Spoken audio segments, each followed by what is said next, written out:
Hello YouTube, this is Morgan, Airspeed Prime here with my next Avatar fan commentary track video. This one's going to be for Book 1 Water episode 13, The Blue Spirit. To sync up your copy of the episode with this commentary track, have the episode ready to go at the start, including the intro to the episode. So the full episode basically as it's listed on DVD, Blu-ray, Netflix, whatever. Have it ready to go at the start. I'm going to wrap up the introduction to this video in just a little bit, then there'll be a 10-second pause with no audio, just silence, and then when I start speaking again after that pause, that's when I'll hit play, that's when you should hit play, and we should be synced up after that. So, bringing the intro of the video to an end, after the pause coming up just now, hit play when I start speaking again, and we should be synced up.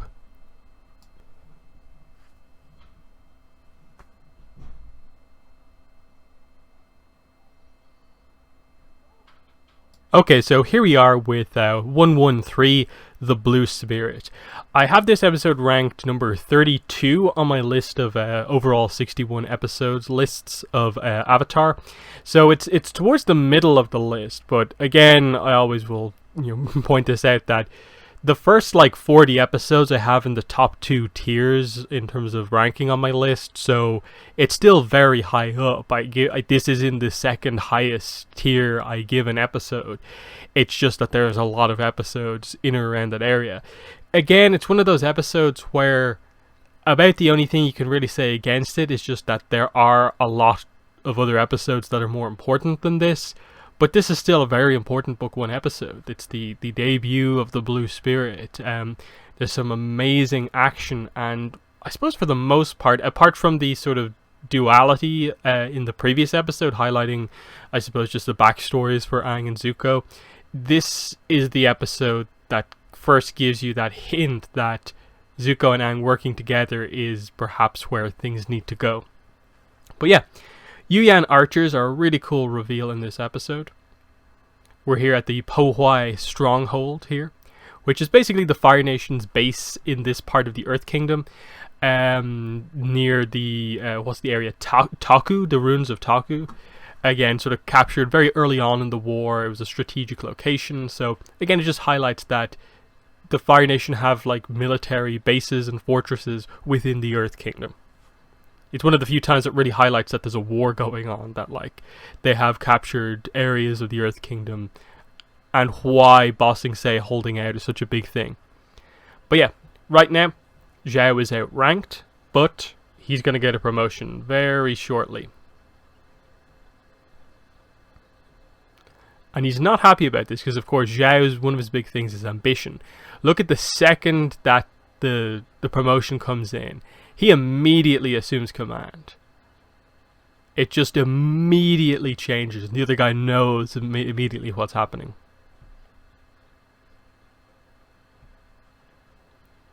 Just straight away, the dynamic changes. The Yuyan archers are now Zhao's to command. But who's this? Swords, blue mask, blue spirit. Meanwhile, in the ruins of Taku, destroyed of course by the Fire Nation, this is obviously in the aftermath of the storm, so there's nice continuity here of the fact that, Sokka and Toph actually get this kind of, I suppose, cold or flu because of the storm, whereas Aang is unaffected because he's an airbender, so he can sort of better regulate, I suppose, his body temperature. That's one of the abilities that they sort of have. That's why Aang never needs to really wear winter clothing or anything like that. So, Herbalist Institute on top of the mountain.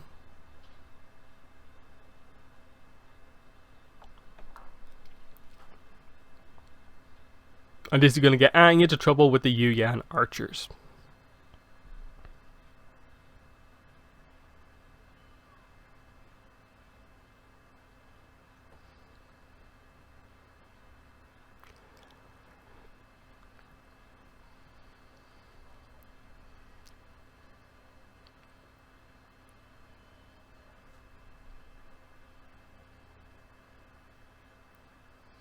So obviously it's a pretty bad flu here, with hallucinogenic properties.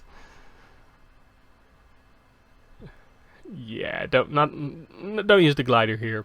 But it ends up coming into play quite heavily in that, like, Aang doesn't have the same level of evasion against the archers that he would have if he had had the glider. So it kind of changes things up a little bit.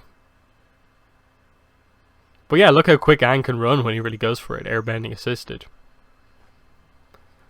But now, Zuko is on good terms with his crew, so, things go well in this sense. But it is interesting that, like, Zuko has already done sort of recon about where Zhao has, where Zhao is, basically, as the Blue Spirit already.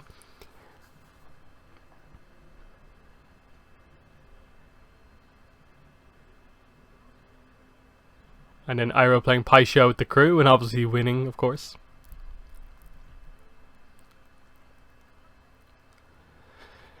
It's a pretty nice rivalry here of just, Zuko's mission to capture the Avatars is like his own thing. He only has a crew because of Iroh. Yet Zhao is getting promoted, has more and more authority to effectively control what Zuko can and can't do. So now that Zhao is all over basically trying to steal the honor of the Fire Lord, basically, that someone will get by capturing the Avatar, it's this thing that is making Zuko lose hope. That's why he has to perform such desperate actions, which is the main thing I always associate with the Blue Spirit and Zuko, is sort of the desperation of it. He puts on a different outfit to go undercover and puts himself at the most possible risk by just going in with his swords. The skills that he basically, I suppose, established before he became skilled at firebending. The one thing he had in the era where he was the loser. He was the one who was lucky to be born. Azula was born lucky. She was the prodigal firebender. He wasn't. But in part, because Iroh gave him that knife from Ba Sing Se, he trained with, bladed weapons. So he trained in the sword. And that's something he's very, very good at.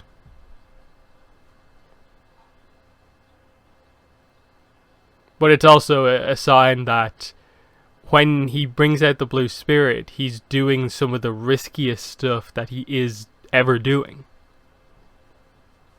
Not thinking things through. And here's the Herbalist and Miyuki. Once again highlighting, here's a non-hybrid animal. Basically just a Persian cat.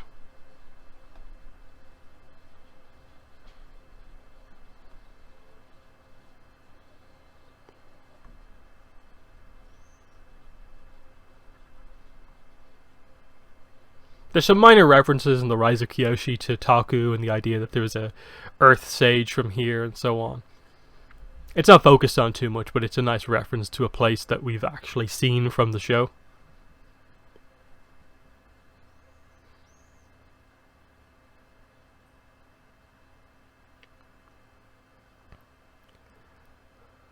Angry Zuko.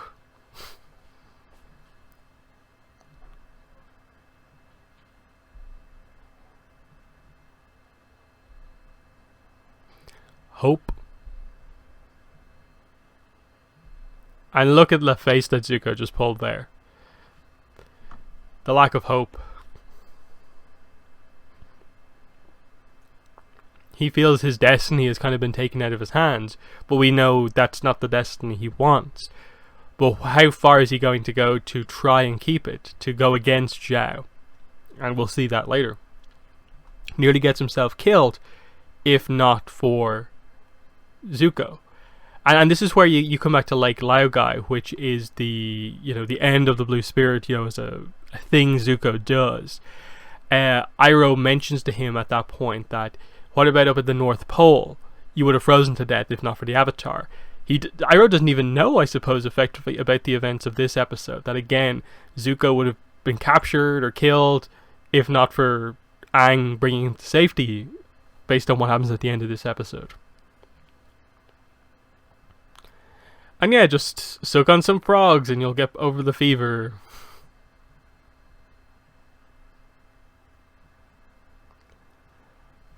And here we go. Here are the archers.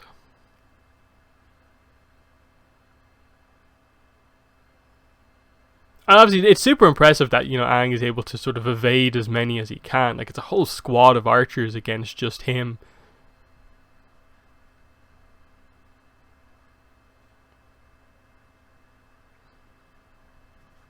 So this is one of those ones where like Aang ultimately, I suppose, loses this fight. But considering how skilled these guys are, this is no issue really for Aang.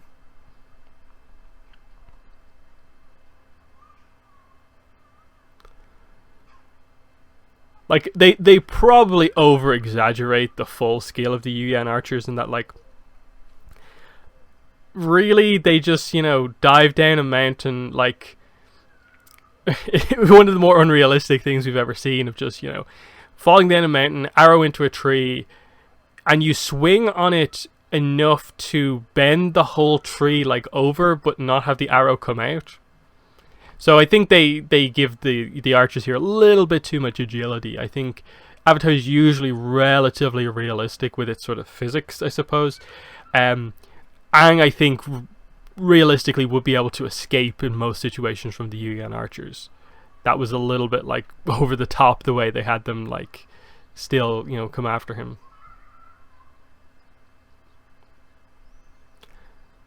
But, the aim is obviously to get Aang captured and have Zhao basically have won.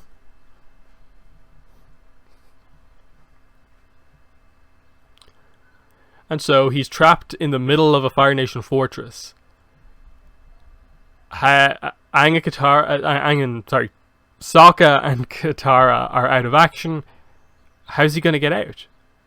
It's a great story setup here of like, oh, is this about like Aang being sent to the Fire Lord? Is he going to meet the Fire Lord now, or what? And it's because I suppose Zhao probably knows, like a Master Airbender against him probably wouldn't go so well. And then and this is where you get the idea of like Zhao realistically knows quite a lot. Probably has been researching because he does his research about the whole idea of the air nomads. That's where the story from the Lost Adventures Relics comes into play, which I forget when Relics is set. I think it's after this, because like this is one of I actually completely forget, but like one of Aang's encounters with him is, of course, I think it might be after that, because I think Relics will be informed by the fact that Zhao said what he said here about, do you miss your people? I think.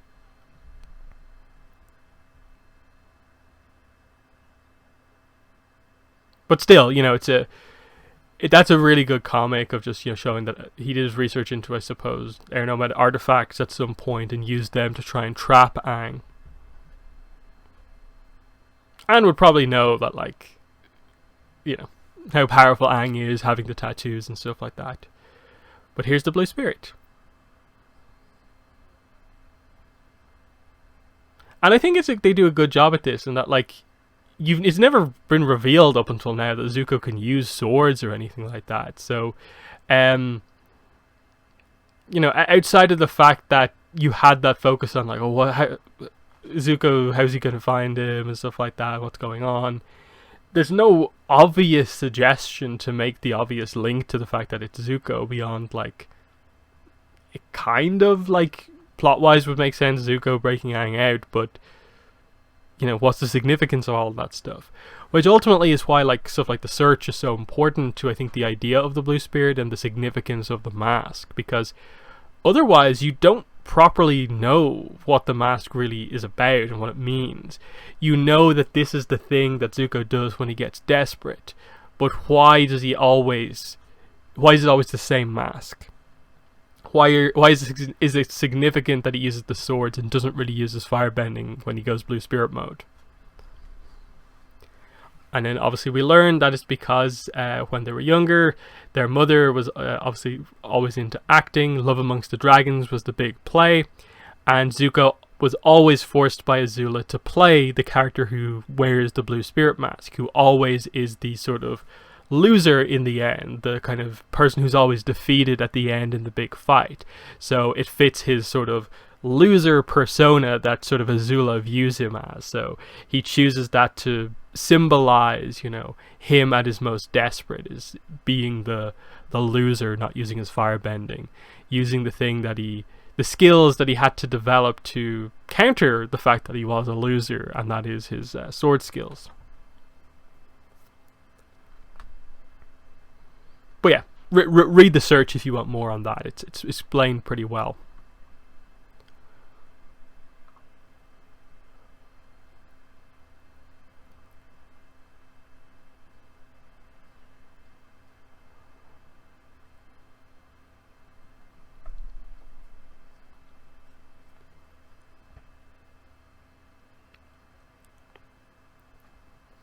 It just highlights that Zuko is incredibly skilled here. Like, he is able to pretty effortlessly take out most Fire Nation sort of standard soldiers who are firebenders.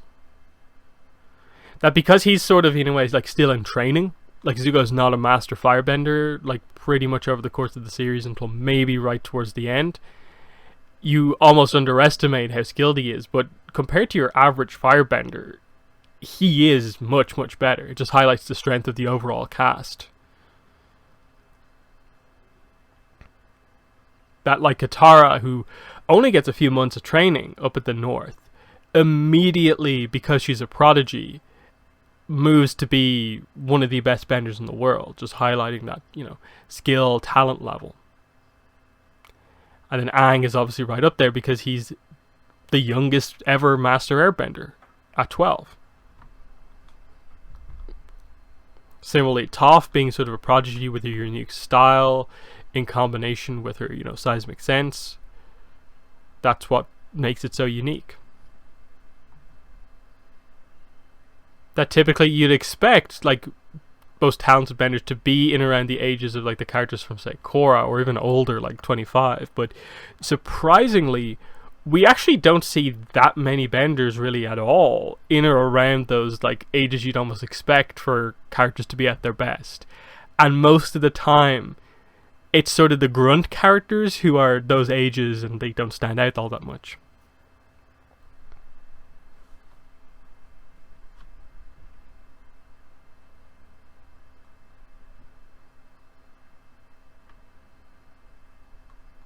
That, like, Avatar tends to have young, extraordinarily talented and sort of prodigal characters, and then old, like, powerful masters. And not a lot in the middle.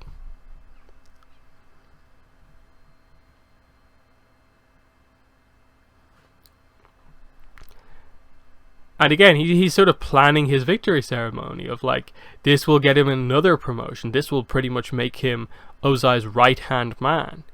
That's what he wants more than anything, is just to ascend the ranks. Ambition is what he's all about.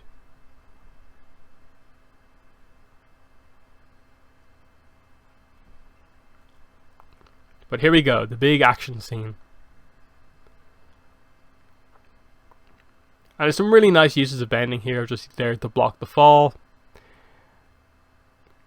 And then just Zuko committing to just not using his firebending at all. And it just highlights that they work so well as a team. But again, like, watching this for the first time, it's not entirely clear that it's Zuko, because you have no idea that he's good with a sword, where he got the mask from, or anything like that.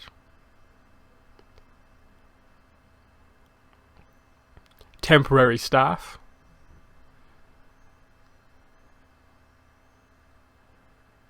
I just, like, immediately clearing house with the bending, and then, like, wow, that gets the blue spirit out.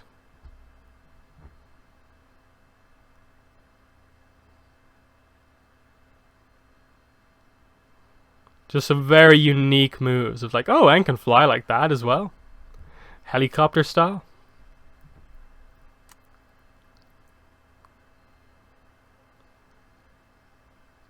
But then really nice move there, just Aang with the circle walking for airbending, of course, just to dodge.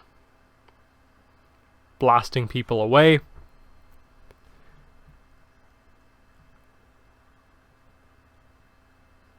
Like, you don't often get to see Aang just sort of, blowing, kind of a bunch of kind of grunt characters away like this. But this is one of his sort of big showings of, like, yeah, like, just two characters alone can almost, like, take out a whole fortress if they're powerful enough. And, like, if Zuko was using his firebending here, they would have escaped.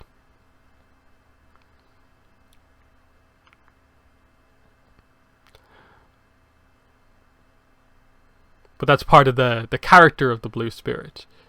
I don't think if he used firebending, it would necessarily immediately point out that it's Zuko, but it's just the sort of almost rules he sticks to for the character.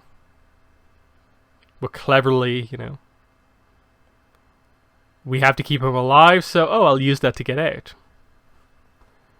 Because Zhao knows that like if the Avatar is killed, the search will just have to begin again, and it'll be even more difficult. And he knows he has the Yuyan archers, of course, in the backup, who have been set up this entire episode as being unbelievably accurate.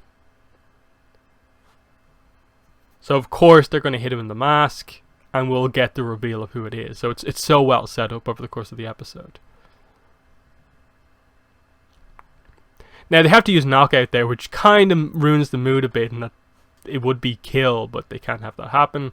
So it's just, a knockout arrow. And immediately you can see like the scar already, and it's Zuko.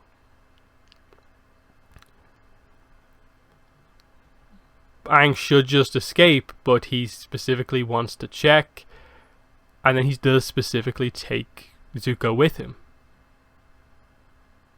Here we go. He can't just leave him there.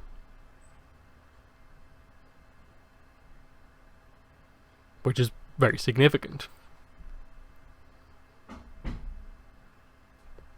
But yeah, failure for Zhao.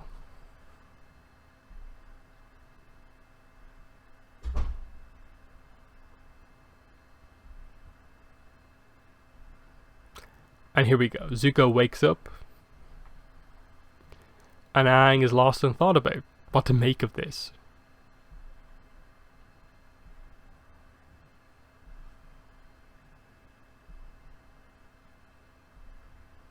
And then there's Kuzan from Dragon Days, if you read that comic. He had a friend in the Fire Nation, because he knows the era, like before this, the Fire Nation went bad. Do you think we could have been friends? And just that's the way Aang views people in general. But Zuko, of course, has his mind only on one thing at this point in the story. But you can see there are little doubts creeping in.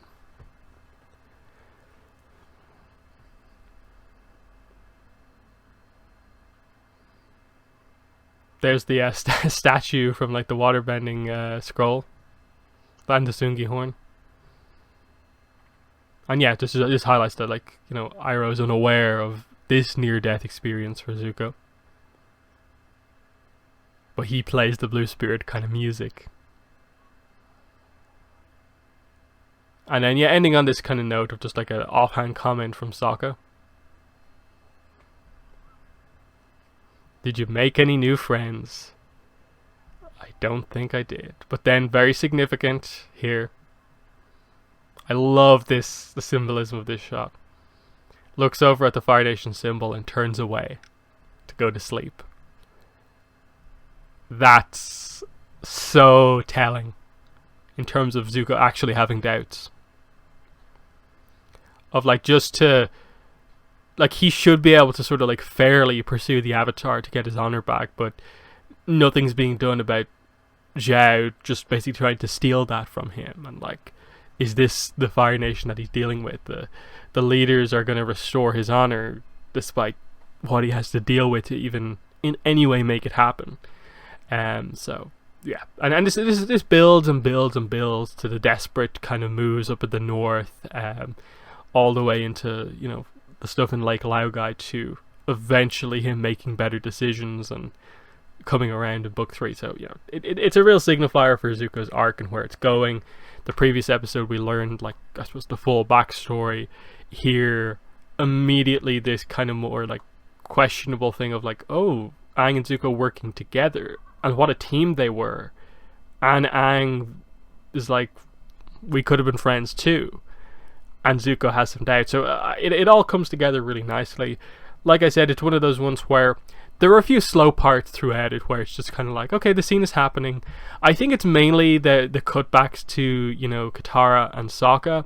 There are scenes that are just okay, yeah, we're cutting back to this. Yeah, they're still sick. Okay. And there's a few scenes where it's just like, okay, this is happening. Aang's talking to the herbalist. The herbalist's an okay minor character. Not a lot to talk about. It kind of has that sort of book one syndrome of like, there's a lot of stuff going on in book one that they don't explain in a ton of detail. And it's just like, okay, cool.